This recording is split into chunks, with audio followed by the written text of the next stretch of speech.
ፈጣሪ ንፍጡራቱ ካብዝሃቦም እተዝለዓለ ወህብቶ ሰላሚሞ ሰላምታና በብዘለኹሞ ተቀበሉ። እዚ ትግራይ ስትሪም ሚዲያ እዩ። ዜናታት ዝሰዓት እንሆም በፈለማ አርእስተ ዜና።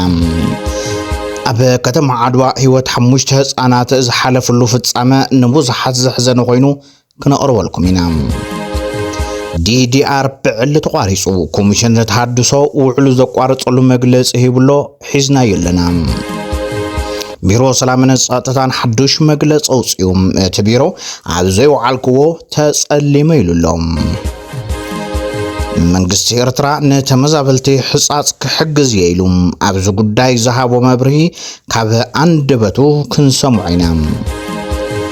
ኣብ ትግራይ ተዋዲዱ ዝነበረ ሰላማዊ ሰልፊ ተናዊሕሎ ዝርዝር ኣለና። ባይቶ ጸጥታ ዓለም እስራኤል ንሶማሌላንድ ኣፍሉጦ መሃባ ስዒቡ ህጹጽ ኣኼባ ጸዊዑም። ብሎሚ ናይዚኦምን ካልኦትን ዜናታት ሒዝና ቀሪብና ኣለና። ላይክ ብምግባር ጀምሩ። ሰናይ ምክትታል።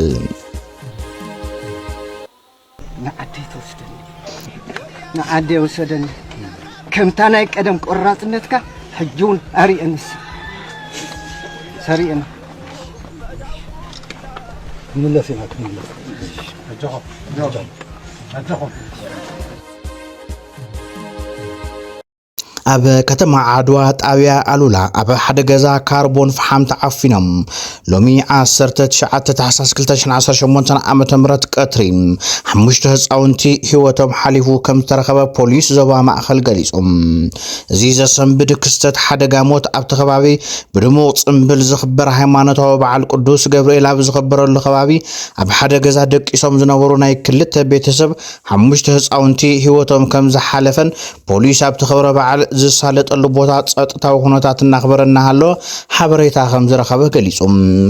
ፖሊስ ነቲ ሓበሬታ ምስ በጽሖ መናእሰይ ተኸባቢ ተሓባቢሩ ብዝገበሮ ተፍታሽ ምውፃእ ኣስካሬንን እዚ ዘሰንብድ ኣጋጣሚ ምርግጋጽ እውን ኣፍሊጡሎም። እዚ ሓደጋ ኣብ ካሊእ ከባቢ ከይኽሰት ግቡእ ጥንቃቐ ክግበር ዘተሓሳሰበ ኮሚሽን ፖሊስ ዞባ ማእኸል ዕሙቕ ሓዘን ብሽም ፖሊስ እቲ ዞባን ኮሚሽን ፖሊስን ገሊጹሎም። ትግራይ ስትሪም ሚዲያ ውን ነቶም ዝሞቱ ህፃናት መንግስተ ሰማይ ከዋርሶም ንስድራ ቤት ድማ ምጽንዕናዕ ተመኒሎም። ኮሚሽን ተሃድሶ ውዕሉ አቋሪጹም ኮሚሽን ብሄራዊ ተሃድሶ ኣብ ትግራይ ንዘለው ኣብቲ ፕሮጀክት ናይ ዲጂታል ሰራሕተኛታቱ ኣብ ዝለኣኾ ደብዳቤዩ ነዝፍሊጥ ዘሎም ምኽንያት መቋረፂኡ ድማ ብሰንኪ ፖለቲካዊ ዘይምርዳእ ዝፈጠሮ ምዃኑ ድማ ይገልጸሎም። ኣብ 2015 ዓመተ ምህረት ብኽብሪ ዝተሰናበቱ ሓርበኛ ንጉዱ ኣካል ተጋደልትን ልዕሊ ፍርቂ DDR ከይተተኣናገደ ከም ዝተቋረጸ ፍልፍላት ተዛሪቦም። ነሲዑ ድማ ብኮንትራት ዝቆጸሮም ሰራሕተኛታቱ እቲ ኮንትራት ምቁራጹ ኣፍሊጥሎም።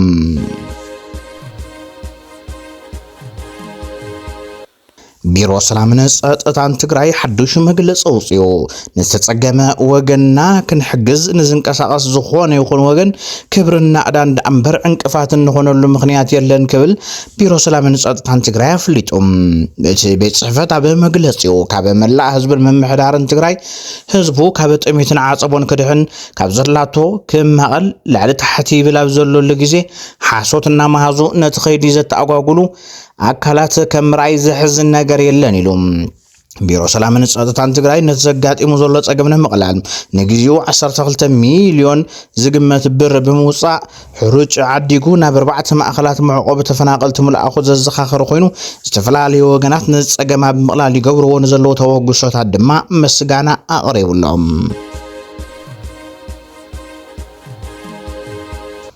መንግስቲ ኤርትራ ብሕጻጽ ብጥሜት ንሳቆይ ዘሎ ተመዛበልቲ ከም ዝሕግዝ ገሊጾም።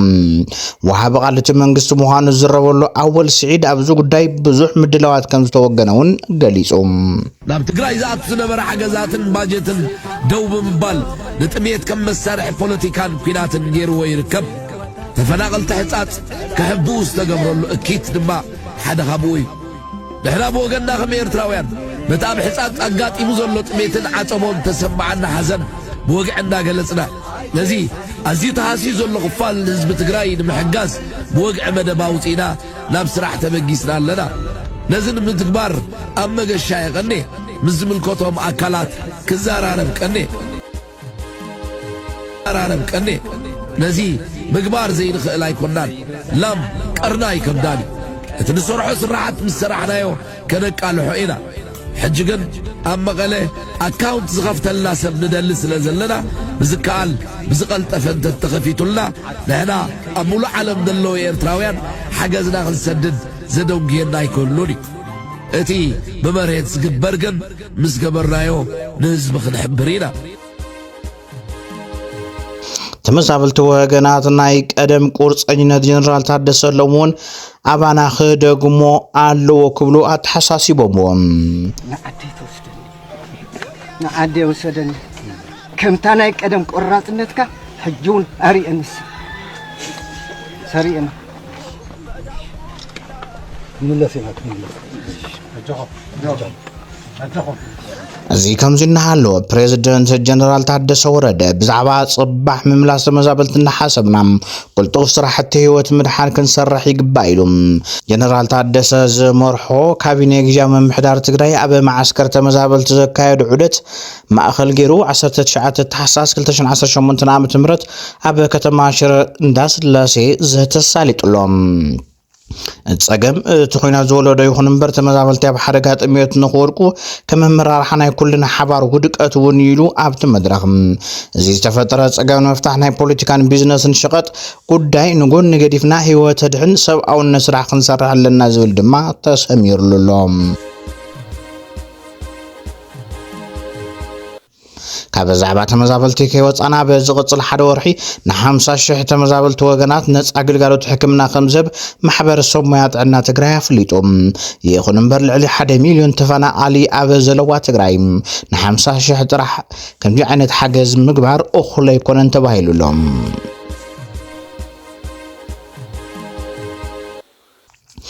ኣብዚ ቀረባ ዝጓሃር ዘሎ ፖለቲካዊ ረስኒ ብቐሊሉ ዘይምለስ በሰላ ከምፀልና ይኽእል እዩ ተባሂሉ ነዚ ዝበሉ ኣብ ትግራይ ፐብሊክ ሚድያ ዝተገበረ ፖለቲካዊ መድረኽ ዝተረኸቡ ፖለቲከኛታት ትግራይ እዮም ኣብ ዘተ መራሕቲ ፖለቲካዊ ውድባት ተንተንቲ ፖለቲካ ትግራይ ኣብ ዝተፈላለዩ ዓውድታት ዝነጥፉ ምሁራን ዝዘተዩ ኮይኖም ብፍላይ ድማ ብመሪሕነት ብሄራውያን ትግራይ እውን ካብቶም ትኹረት ዝተውሃቦም ሓደ እዩ ባይዶ ሓደገኛ ዝገብሮ ንዘየቋርጽ ጠለብ ዘየቋርጽ ጥይት ምልስ ይኽእል አንተ ደረው ተልዕላ ነርካ አንተ ከተማ ገጠር ገርት ነርካ ናይ ገባር ገለ ስሩ ደራው ግናው ነይሩ ይፈልቲ በኃይሊ ዝገዝእ አፈራሪሒ ዝገዝእ አጮሪሪ ዝገዝእ ንምንታይ ሃም ንብያ ንኸውን ንምንታይ ለይ ንድሕን ካብውን ትጠያቂ ከመንዩ ልብልውን ክልር ይገበርካየን ኣነ ቀረባ ግዜ ታይ ዝብል ሓሳብ ይብለለኹ ሕጉሓት ከም ቤት ትምህርቲ ምውሳድ ይከኣል ዝብል ግዛእ ይስጉም ኣለኹ ምክንያቱ ኩሉን የባባ ሕጉሓት ህወሓት ትምህርቲ ቤት ክኾን ይኽእል እዩ ትምህርቲ ክኾን ይኽእል እዩ ቤት ትምህርቲ ወያነ ዶ ከምትና ቀደም ነበረ ባዕቲ ገይርካ ልምህል ትመሃሮ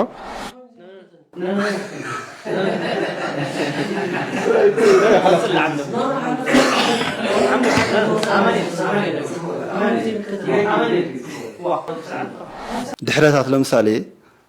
ጥንቁልና በእግሮም ልኸዱ ጠንቆልቲ ከጥፍእ ብዙሕ ላዕሊ ታሕቲ ልበለ ብቪኤይት ብኣውሮፕላን ባዕሉ ለጓዓዞም ጠንቆልቲ ዘመናዊ ጠንቆልቲ ለፍረየ ውድውን ይህብቲ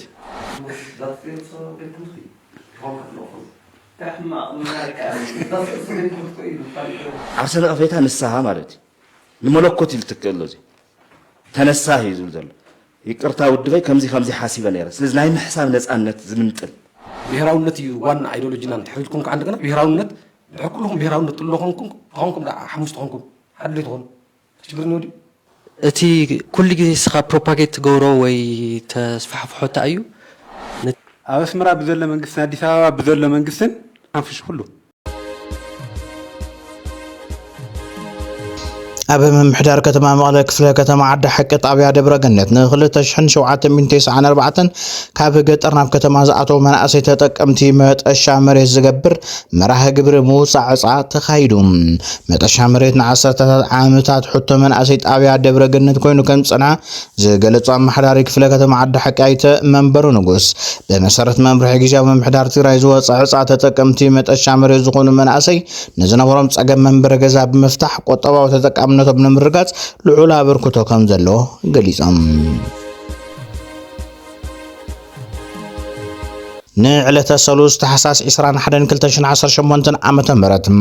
ተጸዊዑ ዝነበረ ሰላማዊ ሰልፊ ማሕበረሰብ ንግዲ ትግራይ ንቐጸልቲ ክልተ ሰሙን ተናዊሒሎም ኣመራርሓ ኣብያተ ምኽሪ ንግዲ ትግራይ እቶም ኣመራርሓ ሎም ሰንበት ታሕሳስ 19/2018 ዓመተ ምህረት ድሕሪ ቀትሪ ዘውፅእዎ ጋዜጣዊ መግለጺ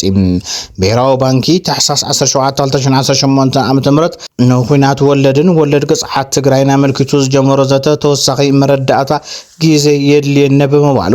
ናብ ቀዳማይ ሚኒስትር ፌደራል አብይ አሕመድ ኣብ ቀረባ ግዜ ዝተጻሕፈ ደብዳቤ በጽሕዎም ይርእይዎ ስለ ዘለውን ነታሕሳስ 21/2018 ዓመተ ምህረት ኣብ መላእ ትግራይ ተጸዊዑ ዝነበረ ሰልፊ ንቐጸልቲ ክልተ ሰሙን ተናዊሒሎም ኣብ ቀጻር ረቡዕ ታሕሳስ 22/2018 ዓመተ ምህረት 5 ኣባላት ዝሓዘ ጉጅለ ልኡኽ ኣብያተ ምኽሪ ንግድን ዘፈር ማሕበራትን ትግራይ ናብ ኣዲስ ኣበባ ብምኻድ ምስ ዝተፈላለዩ ኣካላት ክዝትዩ ክብሉ ድማ ወሲኾም እቶም ኣመራርሓ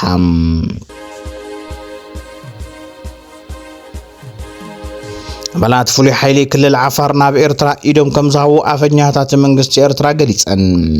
ኣብ ክልል ዓፋር ኣብ ዞን 2 ዝነበሩ ኣባላት ፍሉይ ሓይሊ ክልል ዓፋር መስዕጥቆም ካብ በራሕለ ናብቲ ኣብ ኤርትራ ዝርከበ ሰራዊት ሓጂ ኢብራሂም ዑስማን ዓሊ ተጸምቢሮም ኣለዉ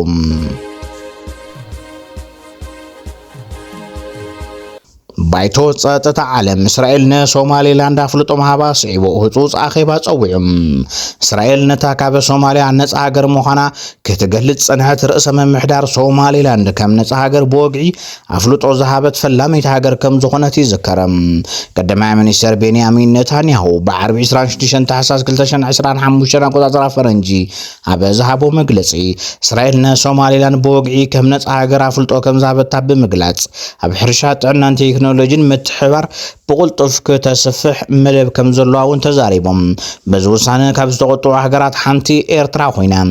ነዚ ዝምልከት ኤርትራ ናብ ቻይና ደብዳቤ ሰዲዳላ ኣብዚ ብመንገዲ ወፃኢ ጉዳይ ኤርትራ ዝወፀ መግለጺ